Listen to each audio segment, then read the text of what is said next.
One might argue that white men have been the biggest contributor in the wartime effort. This, however, is not the case.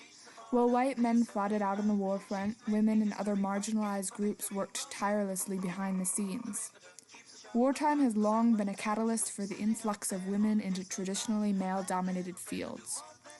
This was especially true for World War II. Women flooded into the industry, and they were welcomed with open arms. A war was going on, and men were being shipped out of the country by the truckload. Women were needed in almost every field imaginable. One of the biggest places they were needed was the military. Domestic military positions were now open, due to the majority of military men being shipped overseas. These positions were filled by women. Think Rosie the Riveter. We've all heard of her, a huge tool in government propaganda used to entice women to join the workforce.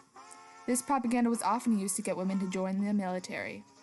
What they did depended on their level of education, skills in certain fields, and even IQ. Women with high levels of education and IQ were often shipped off to Arlington Hall to crack codes for the Army, or to Mount Vernon to crack codes for the Navy. This part of the military went so unrecognized during this era and through today because of the intense vow of secrecy these women took. During the war, they swore they wouldn't speak of their wartime duties under the penalty of $10,000 in fines or 10 years in prison. The ban was not lifted even after the war was over, and the women took their vows of secrecy seriously, not even telling their families. But their work was some of the most important to the Allied victory. These women intercepted and unencrypted and ciphered enemy messages throughout the war.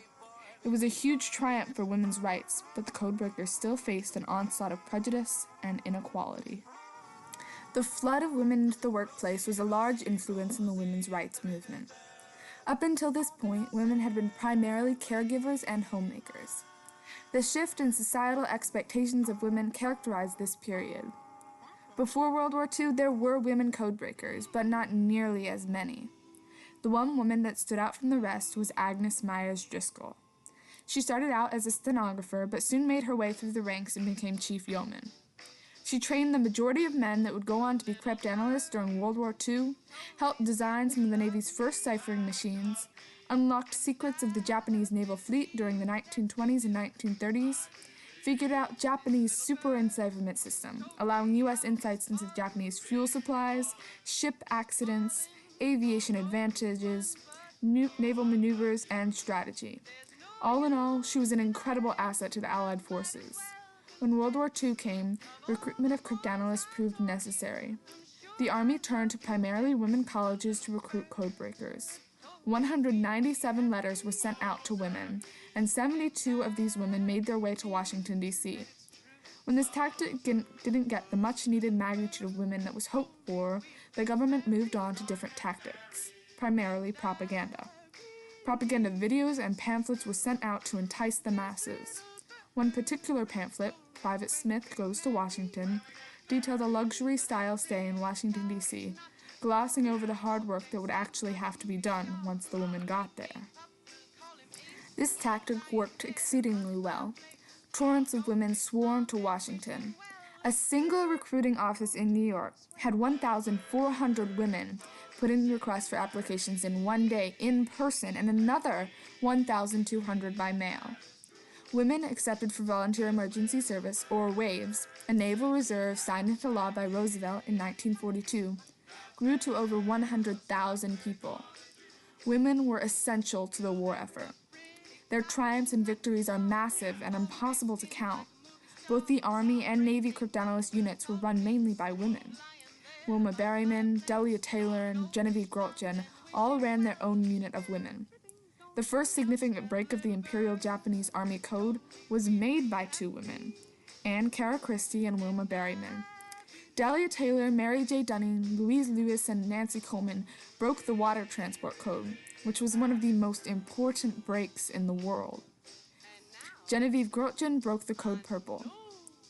William Freed pointed out, the ability to read messages produced by the Purple Machine provided the most important source of strategically valuable long-term intelligence available to the Allies as World War II unfolded. Women were vital to the war effort, even if they were not always treated as such. Women throughout history have been notoriously underrepresented, persecuted, and discriminated against. Slowly but surely we are becoming a more equal and representative society, but women are still, more often than not, thrown under the bus. During the 1940s, women were seen as housewives. This started to change a bit as women were inducted into the workplace, but they were still not seen as equals. The pay gap, for instance, was huge. Women worked the same jobs as men, but were paid significantly less. In a memo from 1941 proposing a salary for the Crypt-analysts Bureau, the largest disparity between man and woman working the same position was $900, about $14,680 in today's money. Segregation in Washington was also a problem.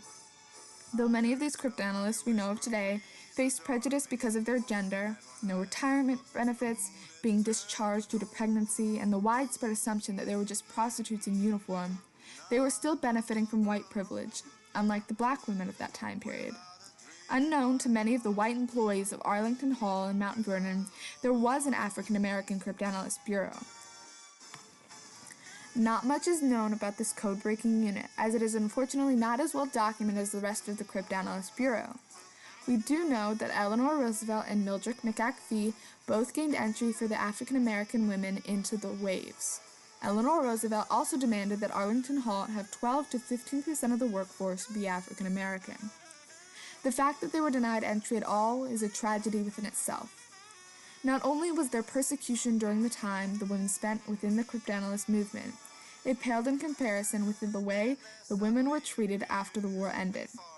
The U.S. government began to force women out of the workplace.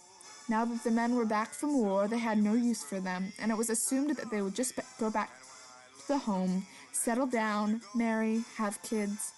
The government began to issue propaganda films telling women how important it was for the women to leave their jobs, how important it was for the country. Social forces have propelled American women away from femininity and into careers at terrific cost to themselves and society. Abandoning their feminine role has made women unhappy because it has made them frustrated. It has made children unhappy because they do not have maternal love. And it has made their husbands unhappy because they do not have real women as The partners. GI Bill was created to help out veterans of World War II. One of its main aims was the stipends granted to cover tuition for colleges and trade schools. It was a great bill intending to help many, but it did not help out the women codebreakers, who were just as much veterans as the rest of them. Elizabeth Bigelow had been recruited from Vassar, a top college, to join the military during World War II. After the war, Elizabeth applied to 3 leading schools, but was told that the spots were being saved for the men who had been in the armed forces. So she married and had kids. The door to her dream career closed because evidently higher education wasn't meant for women. As you watch this short film, you may ask yourself, why does this matter? The truth is, women coming into the workplace was a huge catalyst for feminist movements during the 50s and 60s. The propaganda the government put out, convincing women to settle down, was a huge influence in the popularity of the nuclear family. The codebreakers' victories as experts in their fields is an inspiration to us all to flourish in the sight of adversity. The tragic prejudice these women faced shines a light on how far we have come as a nation, but also how far we have to go. The gender pay gap still exists today, especially between white men and women of color. Hispanic women only earn a meager 50.6 cents for every dollar a white man earns. Though not as pronounced as in the 1940s, women are still not as likely to enter the workforce as men, and are expected to take care of the house and let the husband be the breadwinner of the family. Even when women do work outside of the home, it is often seen as embarrassing if she earns more than her husband. Through the trials and successes, the triumph and tragedy, these women have influenced American culture and will continue to do so as their story is brought to light.